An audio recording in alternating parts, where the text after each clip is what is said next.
Olá, eu me chamo William Romero e junto aqui com meu amigo Guilherme Eiras, nós vamos gravar esse vídeo para esclarecer e fazer meditações aqui sobre aspectos práticos de inovações legislativas que foram incorporadas ao nosso ordenamento em virtude da pandemia do Covid-19. Mais especificamente, nós estamos nos propondo a fazer avaliações práticas, inclusive considerando aí a evolução normativa atinente ao processo de contratações públicas, para examinar a possibilidade excepcional trazida pela lei de dispensa de requisitos de habilitação para essas contratações, conforme disposto lá no artigo 4º F.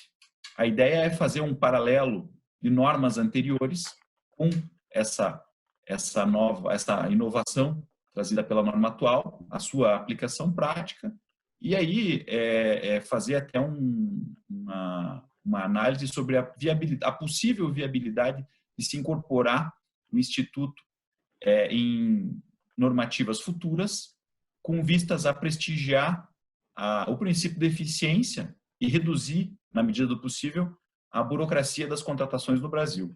Sem perder de vista, é claro, a necessidade de se contratar com alguém que preencha requisitos mínimos para garantir a qualidade da prestação a ser adquirida pela administração pública. Olá, como o William mencionou, sou Guilherme Eiras e no que se refere a esse tema, é importante verificar que essa previsão que constou do artigo 4F busca claramente privilegiar a contratação e a obtenção do bem pela administração pública ou da prestação do serviço para se fazer frente às necessidades da administração e às necessidades da população. Essa abertura do procedimento e essa busca por uma contratação efetiva e que seja boa para a administração e atinja as finalidades, ela já vem, essa evolução e essa mudança de pensamento é perceptível da evolução normativa, né? Desde a edição da Lei 8666, que traz um regramento rígido, específico, um procedimento padrão muito rígido para a realização de licitações e contratações públicas, naquele momento com procedimento estanque, que se iniciava com a análise da habilitação de todos os concorrentes, para que apenas depois se verificasse as propostas comerciais, etc. Privilegiando essa efetividade da contratação, depois verificamos a lei do pregão, que acabou reduzindo em muito essa rigidez e a complexidade também do procedimento, que acabou instituindo nessa modalidade de licitação a inversão de fases, né? Ela privilegiando, sim, a busca por um melhor preço, primeiro a fase de lances, depois analisando-se a habilitação apenas do primeiro colocado. Nessa evolução normativa, destaco também a lei das PPPs, que abriu a possibilidade para o edital prever o saneamento de falhas na documentação apresentada e nas propostas apresentadas pelos licitantes, né? E até mesmo a complementação dessas propostas em determinados casos. E na sequência a lei das microempresas, lei das micro e pequenas empresas também abriu a possibilidade para correção de determinadas falhas por esse tipo de empresas, até mesmo para privilegiar a contratação por elas, né? E também, na sequência, destaco a lei do RDC, a lei das estatais, que instituem como regra a inversão de fases no procedimento. E essa é uma evolução que vem de reflexos do entendimento da jurisprudência, né? Que há muito tempo, já mesmo no regime geral, admitia uma flexibilização nesse procedimento para que o procedimento não seja visto como um fim em si mesmo, mas um meio para se obter uma prestação e uma contratação isonômica e vantajosa para a administração, sem respeitar os princípios constitucionais, né? E também os direitos dos concorrentes, mas deixando de lado burocracias desnecessárias e que acabavam apenas onerando esse processo de contratação. Me parece que esse é o espírito também da regra do artigo 4F, considerando, inclusive, o sistema, o cenário atual de pandemia, né? Essa é a lógica, sem dúvida nenhuma. Essa evolução jurisprudencial aí que você mencionou veio mesmo sendo incorporada nos diversos diplomas normativos lançados ao longo dos anos, porque os operadores do direito administrativo e o próprio Poder Judiciário veio mensurando a efetividade dessas contratações e estabelecendo interpretações condizentes com a intenção legislativa, que não é certamente criar burocracias impertinentes, né? A ideia é mesmo privilegiar uma contratação vantajosa para a administração pública. A previsão do artigo 4º F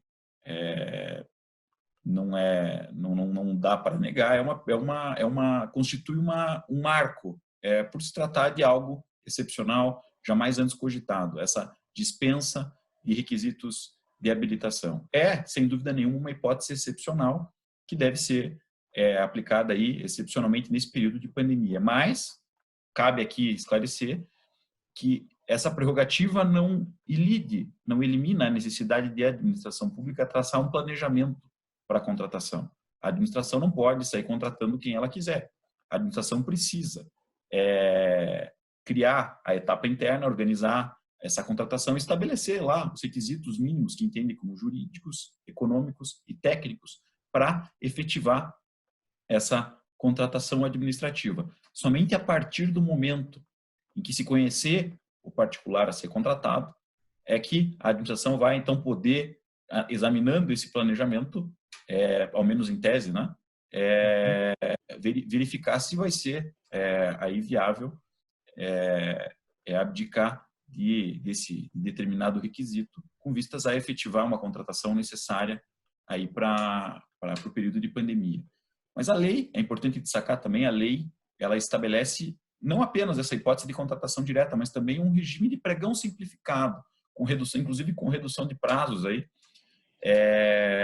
para também, do qual dispõe a administração para fazer contratações. É uma forma distinta da contratação direta e que, portanto, pressupõe que não serão, em todos os casos, que a administração vai poder simplesmente contratar o particular de forma direta. Em havendo restrição de fornecedores, mas sendo mais de um, e em havendo tempo hábil para que se desenrole um processo licitatório, caberá, então, à administração aí examinar o caso a caso, mas caberá a ela lançar esse pregão de forma simplificada, como prevê aí a Lei 13.979. E aí, em relação a esse primeiro aspecto, até que eu havia mencionado, sobre a necessidade de um planejamento, há que se ter também em vista um exame prático da situação.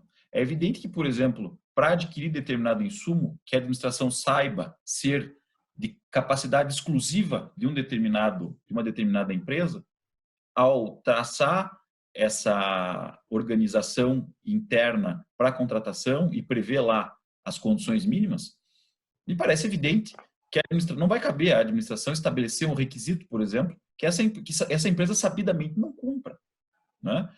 Então, essa seria uma hipótese de você não ter necessidade de lançar a mão de exigências que posteriormente vão ter que ser atenuadas. Seria viável, plenamente viável, você abdicar desse requisito na fase interna da licitação aí, então, quando já notoriamente conhecido que o fornecedor é um só, o prestador, né, de serviço.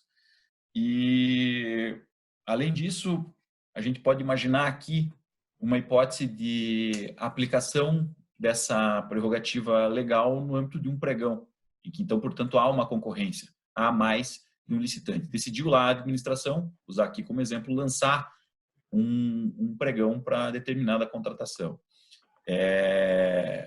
Encerrada a etapa de lances, verificou-se que o primeiro colocado, por exemplo, não atende a determinada condição editalícia.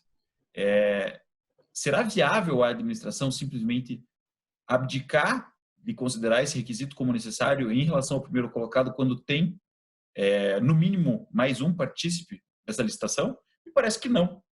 né? Pelo menos não à primeira vista. Vai ser necessário que o administrador, primeiro, consulte, até em atenção ao princípio da isonomia e da vinculação ao ato convocatório, que aí, sob essa perspectiva, me parecem invencíveis. Consulte, então, o segundo colocado e o terceiro, e assim por diante, para verificar se algum deles preenche essas condições. Aí sim, se nenhum preencher as condições, aí me parece sim que seria viável, até em atenção ao espírito da norma, da 13979, voltar ao primeiro colocado e aí sim contratá-lo dispensando e comprovar esses requisitos, considerando que nenhum dos participantes atendia, né, a essas exigências. Mas isso com a devida cautela, sem antecipar a concessão de uma oportunidade indevida, por exemplo, a uma empresa, sem visualizar o que as outras têm a oferecer. E parece que isso é uma circunstância prática que muito provavelmente a administração vai ter pela frente aí, se já não teve, né, ao longo dessa pandemia. Eu concordo com você e deve ser dessa forma, até porque senão seria aberto a possibilidade para que fraudes ocorressem, o primeiro colocado que sabe que não cumpre determinado requisito mergulharia no preço para tão somente ficar em primeiro lugar e obter esse salvo-conduto desse requisito de habilitação, mesmo os demais atendendo, né? E é até um cuidado que se deve ter, porque uma contratação boa para a administração não necessariamente é a mais barata, né? Então, por isso mesmo essa hipótese do artigo 4F é excepcional, né? E deve ser, me parece, interpretada dessa forma como você expôs mesmo. Exato. Enfim, vamos acompanhar aí a evolução da normativa e tentar extrair o que de bom pudermos para os casos futuros, né? Me parece que a avaliação da aplicação prática da norma vai ser muito relevante, inclusive para a definição de futuros diplomas normativos inerentes a licitações e contratações públicas em geral. Sem dúvida. Eu diria, inclusive, vai ser muito importante na própria tramitação do projeto de lei do regramento licitatório, que hoje está tramitando lá no Congresso.